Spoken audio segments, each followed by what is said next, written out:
ಸ್ನೇಹಿತರೆ, ಗೃಹಲಕ್ಷ್ಮಿ ಯೋಜನೆಯ 12 ಮತ್ತು 13ನೇ ಕಂತಿನ ಹಣ ಬಂದಿಲ್ಲ ಅಂತ ನೀವು ಯಾರ್ಯಾರಿಗೂ ಕೇಳ್ತಾನೆ ಇರ್ತೀರಾ. ಅದ್ರ ಜೊತೆಗೆ ಯೂಟ್ಯೂಬ್ನಲ್ಲೂ ಕೂಡ ನೀವು ತುಂಬಾನೇ ಸರ್ಚ್ ಮಾಡ್ತಾ ಇರ್ತೀರಾ. ಆದರೆ ತುಂಬ ಜನರು ಈ ಒಂದು ಗೃಹಲಕ್ಷ್ಮಿ ಯೋಜನೆಯ ಹಣದ ಬಗ್ಗೆ ತುಂಬಾನೇ ಒಂದು ಆತಂಕದಲ್ಲಿದ್ದೀರಾ. ಯಾಕೆಂತಂದ್ರೆ ಈ ಒಂದು ಗೃಹಲಕ್ಷ್ಮಿ ಯೋಜನೆ ಈಗ ಸ್ಟಾಪ್ ಆಗಿದೆ ಅಂತ ಸುಳ್ಳು ಸುದ್ದಿಗಳು ಹರಿದಾಡ್ತಾ ಇವೆ. ಕಳೆದ ಒಂದು ವರ್ಷದಿಂದ ರಾಜ್ಯದ ಪ್ರತಿಯೊಬ್ಬ ಮಹಿಳೆಯರ ಒಂದು ಅಕೌಂಟಿಗೆ 2,000 ರೂಪಾಯಿ ಬಂದು ತಲುಪ್ತಾ ಇದೆ. ಆದರೆ ಇತ್ತೀಚಿನ ಒಂದು 2 ತಿಂಗಳಿಂದ ಯಾವುದೇ ಒಂದು ರಾಜ್ಯ ಸರ್ಕಾರದಿಂದ ಹಣ ಬಂದು ಮುಟ್ಟಿಲ್ಲ. 11ನೇ ಕಂತಿನವರೆಗೂ ಎಲ್ರಿಗೂ 2,000 ರೂಪಾಯಿ ಬಂದು ತಲುಪಿದೆ. ಆದರೆ 12 ಮತ್ತು 13ನೇ ಕಂತು ಕೂಡ ಇನ್ನೂವರೆಗೂ ಬಂದಿಲ್ಲ. ಅದ್ರ ಜೊತೆಗೆ ರೇಷನ್ ಅಕ್ಕಿ ಹಣ ಕೂಡ ಬಂದು ಜಮಾ ಆಗಿಲ್ಲ. ಹಾಗಾದರೆ ಈ ರೀತಿ ಆಗೋಕ್ಕೆ ಕಾರಣ ಏನು, ಹಾಗೂ ರಾಜ್ಯ ಸರ್ಕಾರ ನಿಜವಾಗ್ಲೂ ಗೃಹಲಕ್ಷ್ಮಿ ಯೋಜನೆಯನ್ನು ಸ್ಟಾಪ್ ಮಾಡಿತಾ ಅನ್ನೋದನ್ನು ಈ ಒಂದು ವಿಡಿಯೋದಲ್ಲಿ ನೋಡೋಣ. ಅದ್ರ ಜೊತೆಗೆ 12 ಮತ್ತು 13ನೇ ಕಂತಿನ ಹಣ ಯಾವಾಗ ರಿಲೀಸ್ ಆಗುತ್ತೆ ಅನ್ನೋದನ್ನು ಕೂಡ ಈ ಒಂದು ವಿಡಿಯೋದಲ್ಲಿ ನೋಡೋಣ. ಅದಕ್ಕಿಂತ ಮುಂಚೆ ಯಾರ್ಯಾರು ನಮ್ಮ ಚಾನಲ್ನ ಸಬ್ಸ್ಕ್ರೈಬ್ ಮಾಡಿಲ್ಲ ಅಂದರೆ ಸಬ್ಸ್ಕ್ರೈಬ್ ಮಾಡಿ, ಹಾಗೂ ವಿಡಿಯೋನ ಲೈಕ್ ಆ್ಯಂಡ್ ಶೇರ್ ಮಾಡಿ. ತುಂಬ ಒಂದು ಯೂಟ್ಯೂಬ್ ಚಾನಲ್ಗಳಲ್ಲಿ ಅಥವಾ ಬೇರೆಯವರು ಹೇಳೋದ್ರ ಕಡೆ ನೀವು ಕೇಳಿರ್ಬೋದು. ಯಾಕೆಂತಂದರೆ ಈ ಒಂದು ಟೆಕ್ನಿಕಲ್ ಇಶ್ಯೂಸಿಂದ ಈ ಒಂದು ದುಡ್ಡು ಬರ್ತಿಲ್ಲ ಅಂತ ತುಂಬ ಜನ ಹೇಳ್ತಿದ್ದಾರೆ.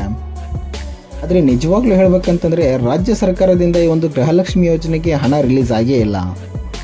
ರಾಜ್ಯದ ಪ್ರತಿಯೊಬ್ಬ ಮಹಿಳೆಯರಿಗೂ ಈ ಒಂದು 2,000 ರೂಪಾಯಿ ತಿಂಗಳಿಗೆ ಹಾಕಬೇಕಂತಂದರೆ ಇದು ಒಂದು ಈಸಿ ಆದಂಥ ಮಾತಲ್ಲ. ಯಾಕೆಂತಂದರೆ ತುಂಬ ಜನರು ಇರೋದ್ರಿಂದ ಈ ಒಂದು ಮಿಸ್ಯೂಸ್ ಆಗುವಂಥ ಚಾನ್ಸಸ್ ಜಾಸ್ತಿ ಇದೆ, ಹಾಗೂ ಬಜೆಟ್ ಕೂಡ ತುಂಬ ಬೇಕಾಗುತ್ತದೆ. ಹೀಗಾಗಿ ತುಂಬ ಜನರು ಈಗ ರೇಷನ್ ಕಾರ್ಡನ್ನು ಡೂಪ್ಲಿಕೇಟ್ ಅಥವಾ ಯಾವುದೇ ಒಂದು ನಕಲಿ ರೇಷನ್ ಕಾರ್ಡನ್ನು ಯೂಸ್ ಮಾಡಿ ಯಾರ್ಯಾರು ಅಪ್ಲೈ ಮಾಡಿರ್ತಾರೋ ಆ ಒಂದು ರೇಷನ್ ಕಾರ್ಡ್ಗಳನ್ನು ಈಗೆಲ್ಲ ಕ್ಯಾನ್ಸಲ್ ಮಾಡ್ತಿದ್ದಾರೆ.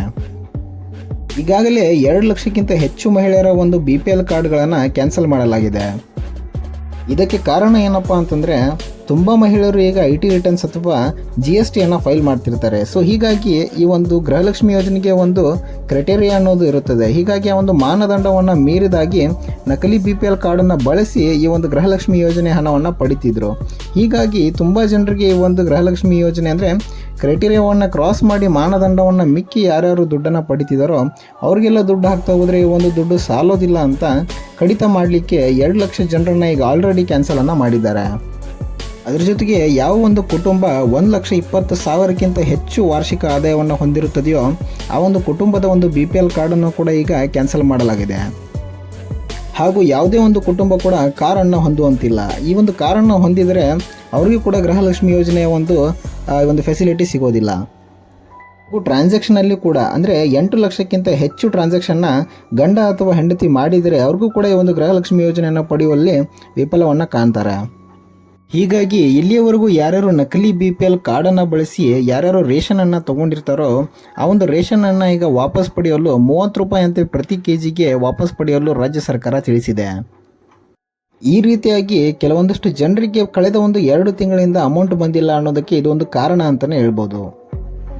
ಇದನ್ನು ಹೊರತುಪಡಿಸಿದರೆ ಎಲ್ಲ ಡಾಕ್ಯುಮೆಂಟ್ಸನ್ನು ಕ್ಲಿಯರ್ ಇದ್ದು ಹಾಗೂ ಎಲಿಜಿಬಿಲಿಟಿ ಕ್ರೈಟೇರಿಯಾದಲ್ಲೂ ಪಾಸ್ ಆಗಿದ್ದರೆ ಅಂಥವರಿಗೂ ಕೂಡ 2 ತಿಂಗಳಿಂದ ಅಮೌಂಟ್ ಬಂದಿಲ್ಲ. ಇದಕ್ಕೆ ಕಾರಣ ಏನಪ್ಪ ಅಂತಂದರೆ ಈ ಗೃಹಲಕ್ಷ್ಮಿಗೆ ಅಂತಾನೆ ಒಂದು ಬಜೆಟನ್ನು ತೆಗೆದಿಟ್ಟಿದ್ರು, ಅದರಲ್ಲಿ ಹಣ ಸಾಲ್ತಿಲ್ಲ. ಯಾಕಂತಂದರೆ ಈ ಒಂದು ಫೇಕ್ ಆದಂಥ BPL ಕಾರ್ಡನ್ನು ಬಳಸಿ ಹಣ ಪಡಿತಿರುವವರು ಜಾಸ್ತಿ ಆದ ಕಾರಣ ಈ ಒಂದು ಹಣ ಅಂದರೆ 50,000 ಕೋಟಿಯ ಒಂದು ಬಜೆಟ್ ಕೂಡ ಈಗ ಜನರಿಗೆ ಕೊಡೋದಕ್ಕೆ ಸಾಲ್ತಾ ಇಲ್ಲ.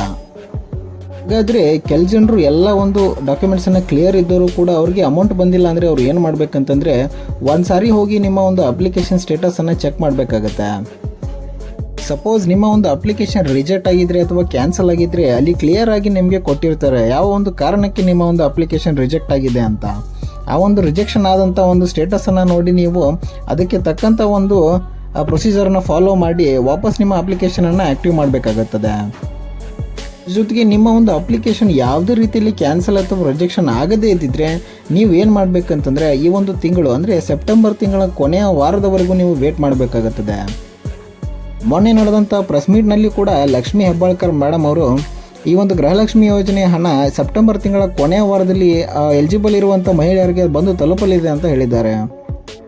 ಸೊ ಯಾರ್ಯಾರು ಈ ಒಂದು 2 ಲಕ್ಷದ ಜನರ ಒಂದು ಕ್ಯಾಟಗರಿಲಿ ಬರ್ತಿರೋ ಅಂದರೆ ನಕಲಿ BPL ಕಾರ್ಡ್ ಬಳಸಿ ಯಾರ್ಯಾರು ಹಣವನ್ನು ಪಡಿತಾ ಇದ್ರೋ ಅವರಿಗೆ ಈ ಒಂದು ತಿಂಗಳಿಂದ ಹಣ ಬರುವುದಿಲ್ಲ ಅಂತಲೇ ಹೇಳ್ಬೋದು.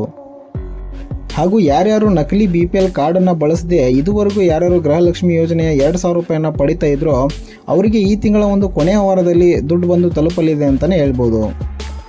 ಹಾಗಾಗಿ ಮಹಿಳೆಯರು ಕೂಡ ತಮ್ಮ ಒಂದು ಅಕೌಂಟ್ ಬ್ಯಾಲೆನ್ಸನ್ನು 1 ವಾರಕ್ಕೊಂದು ಸಾರಿ ಚೆಕ್ ಮಾಡ್ತಾನೆ ಇರಬೇಕು. ಇಲ್ಲಿ ಕ್ಲಿಯರ್ ಆಗಿ ಹೇಳ್ಬೇಕಂತಂದ್ರೆ ಈ ಒಂದು ಗೃಹಲಕ್ಷ್ಮಿ ಯೋಜನೆ ಯಾವುದೇ ಕಾರಣಕ್ಕೂ ಸ್ಟಾಪ್ ಆಗಿಲ್ಲ. ಹಾಗೇನಾದರೂ ಗೃಹಲಕ್ಷ್ಮಿ ಯೋಜನೆ ನಿಂತು ಹೋಗಿದ್ರೆ ಅಧಿಕೃತವಾಗಿ ರಾಜ್ಯ ಸರ್ಕಾರದಿಂದ ಆದೇಶ ಕೂಡ ಬರ್ತಿತ್ತು. ಆದರೆ ಈಗ ಯಾವುದೇ ಒಂದು ಆದೇಶ ಬಂದಿರದೇ ಇರೋದಕ್ಕೆ ಈ ಒಂದು ಗೃಹಲಕ್ಷ್ಮಿ ಯೋಜನೆ ಸ್ಟಾಪ್ ಆಗಿಲ್ಲ ಅಂತ ಹೇಳ್ಬೋದು. ಇದಾಗಿತ್ತು ಈ ವಿಡಿಯೋದಲ್ಲಿ. ಯಾವ್ಯಾವ ಮಹಿಳೆಯರಿಗೆ ಒಂದು ಗೃಹಲಕ್ಷ್ಮಿ ಯೋಜನೆ ಬಗ್ಗೆ ಕನ್ಫ್ಯೂಷನ್ಸ್ ಇದೆ ಅಂದರೆ ಅವ್ರಿಗೆ ಈ ಒಂದು ವಿಡಿಯೋನ ಶೇರ್ ಮಾಡಿ. ಇದೇ ರೀತಿಯ ಗೃಹಲಕ್ಷ್ಮಿ ಅಪ್ಡೇಟ್ಸ್ ಒಂದಿಗೆ ಮುಂದಿನ ವಿಡಿಯೋದಲ್ಲಿ ಸಿಗೋಣ. Thank you so much.